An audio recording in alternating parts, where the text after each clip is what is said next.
Tuhan. Kita mau mulai ibadah Sabtu ceria ini, tapi sebelumnya kita berdoa dulu. Mari kita berdoa. Terima kasih Tuhan Yesus buat kesempatan hari ini di mana kami Tuhan boleh beribadah kepadamu Tuhan, boleh memuliakan Engkau.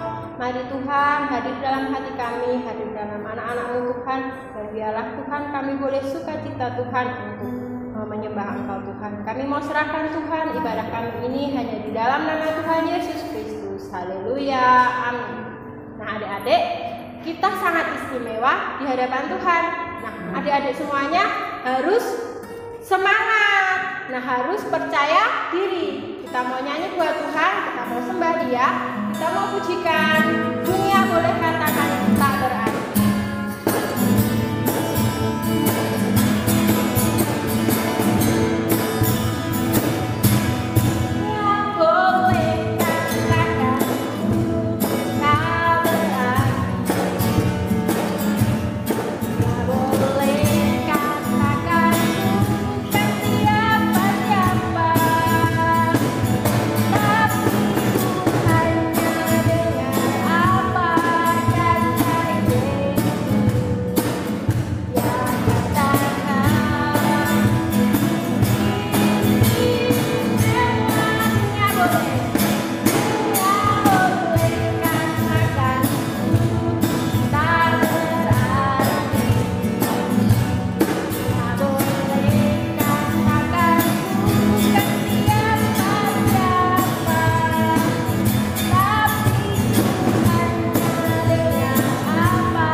Nggak boleh bohong. Karena apa? Tuhan Yesus nggak suka. Nah, kita mau nyanyi ya ini. Aku senang jadi anakku Tuhan. Mari kita sama-sama nyanyi. Kita pakai gerakan ya. Jadi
Lima tangan, kita tutup mata, kita mau berdoa.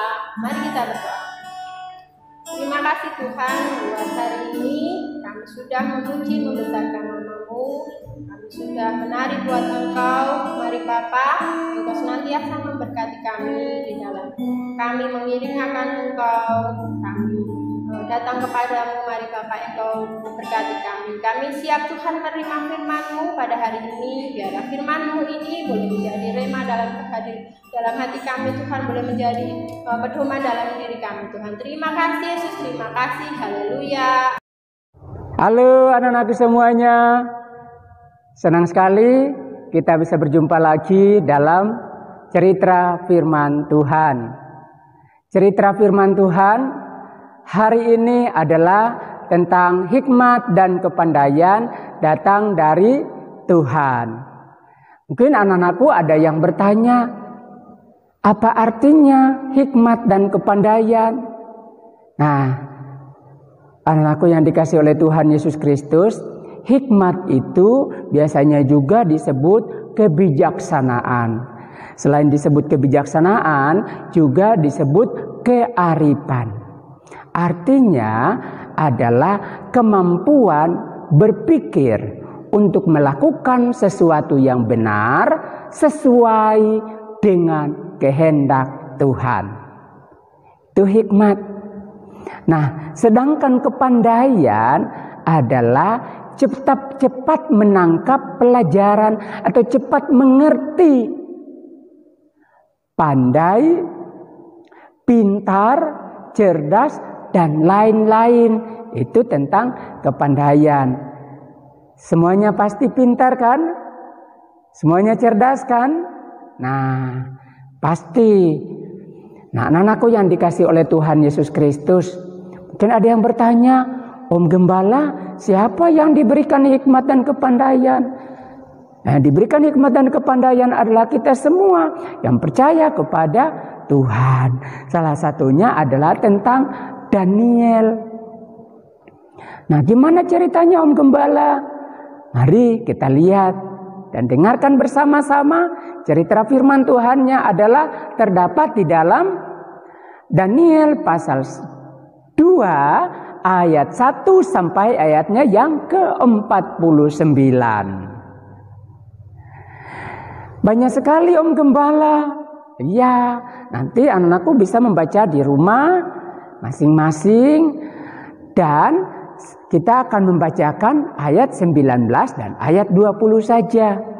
Oke, siapkan Alkitabnya, kita baca ayat firman Tuhan ini, ayat 19 dan ayat 20. Maka rahasia itu disingkapkan kepada Daniel dalam suatu penglihatan malam. Lalu Daniel memuji Allah semesta langit. Berkatalah Daniel, terpujilah nama Allah dari selama-lamanya sampai selama-lamanya, sebab daripada Dialah hikmat dan kekuatan. Puji Tuhan. Haleluya. Haleluya. Haleluya. Pasti semuanya suka dengar ceritanya. Nah, anak-anakku yang dikasih oleh Tuhan Yesus Kristus, pada zaman dahulu ada seorang raja yang bernama Raja Nebukadnezar. Dia menguasai banyak daerah. Nah, pada waktu itu Raja Nebukadnezar membawa banyak orang dari Yehuda, Israel, untuk menjadi tawanan di Babel. Dan di sana orang-orang di bawah itu adalah termasuk Daniel dan teman-temannya, yaitu Sadrak dan Mesak dan Abednego. Nah, ketika mereka sudah ada di sana, raja yang bernama Nebukadnezar ini suatu ketika dia tidur. Ketika dia tidur, tiba-tiba dia bermimpi. Dia mimpi. Ketika dia bermimpi, maka dia menjadi takut, menjadi gelisah, dia menjadi tidak tenang. Karena itu dia bangun dari tidurnya. Bangun dari tidurnya dan menjadi gelisah. Karena dia tidak mengerti tentang mimpinya dan juga tentang artinya. Nah, anak-anakku yang dikasihi oleh Tuhan Yesus Kristus, maka Raja Nebukadnezar ini meminta supaya dipanggilkan orang-orang hebat, orang-orang pintar yang ada di kerajaan Babel. Nah, maka dipanggillah para ahli nujum, para ahli sihir, para ahli jampi, para orang kasdim, ya, dipanggil. Mereka dianggap orang-orang yang pintar untuk bisa menceritakan tentang mimpi dan juga artinya. Maka datanglah orang-orang itu ke istana Raja Nebukadnezar. Sampai di sana mereka berjumpa dengan raja dan mereka berkata, "Ya raja, kekalah hidupmu." Kemudian raja bertanya kepada mereka, "Apakah kamu dapat menceritakan tentang mimpi saya dan juga artinya?"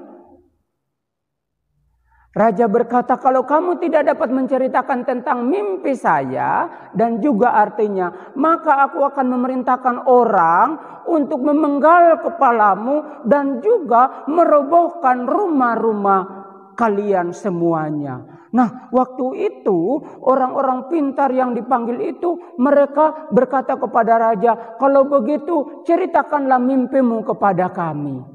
Nah, saat itu raja tidak langsung menceritakannya. Raja berkata, "Kamu ini cuma mengulur-ulur waktu. Sebenarnya kamu tidak mengerti tentang mimpi saya. Kamu tidak mengerti juga artinya." Nah, anak-anakku yang dikasihi oleh Tuhan Yesus Kristus, tetapi orang-orang pintar itu berkata, "Ceritakanlah kepada kami." Kemudian raja berkata, "Kamu harus cerita tentang mimpi saya. Kamu juga ceritakan artinya." Nah, mereka bingung. Bagaimana bisa kami menceritakan artinya kalau raja tidak menceritakan mimpinya? Akhirnya mereka tidak bisa untuk melakukannya, tidak bisa untuk menceritakannya, dan raja menjadi marah sehingga dia memerintahkan orang untuk membunuh mereka. Maka dikeluarkanlah suatu perintah untuk membunuh semua orang-orang pintar yang ada di wilayah kerajaannya di Babel. Nah, pada waktu itu ancaman ini didengarkan oleh Daniel. Yang begitu hebat ancaman itu. Nah, waktu itu Daniel pergi menghadap kepada orang yang diperintahkan untuk membunuh orang-orang pintar. Daniel pergi untuk berjumpa. Ternyata dia berjumpa dengan seorang yang bernama Ariok. Nah, ketika dia berjumpa dengan Ariok, orang yang diperintahkan untuk membunuh orang-orang yang pintar-pintar di sana, Daniel berkata, "Ada apa dengan perintah raja itu? Mengapa demikian?" Nah, kemudian Ariok menceritakan kepada Daniel bahwa raja sedang bermimpi dan ia ingin mengetahui mimpinya itu dan juga mengetahui tentang artinya, tetapi tidak ada orang yang bisa menceritakannya. Ketika Daniel mendengarkannya, maka Daniel minta kepada Ariok supaya dia diberikan kesempatan untuk mengetahui tentang arti daripada mimpi raja. Dan Daniel berkata, "Sekarang jangan dulu engkau membinasakan orang-orang itu. Berikan aku waktu." "Oke, kalau begitu saya berikan kesempatan kepadamu supaya engkau memperoleh pengertian tentang arti mimpi daripada raja." Kemudian Daniel langsung pulang, lari-lari sampai di rumah. Dia menceritakan kepada teman-temannya, yaitu Sadrak, Mesak, dan Abednego. Ketika mereka mendengarnya, maka Daniel bersama ketiga temannya mereka datang dan berdoa kepada Tuhan. Mereka berdoa kepada Tuhan, berkata, "Tuhan, tolong kami. Raja sedang mengeluarkan ancaman yang membunuh semua orang-orang pintar. Kalau demikian, maka kami pun mengalami ancaman itu. Karena itu Tuhan, beritahukanlah kepada kami tentang mimpi raja dan juga artinya." Ketika mereka berdoa, tiba-tiba Tuhan memperlihatkan kepada Daniel tentang mimpi raja itu, yaitu sebuah patung yang besar.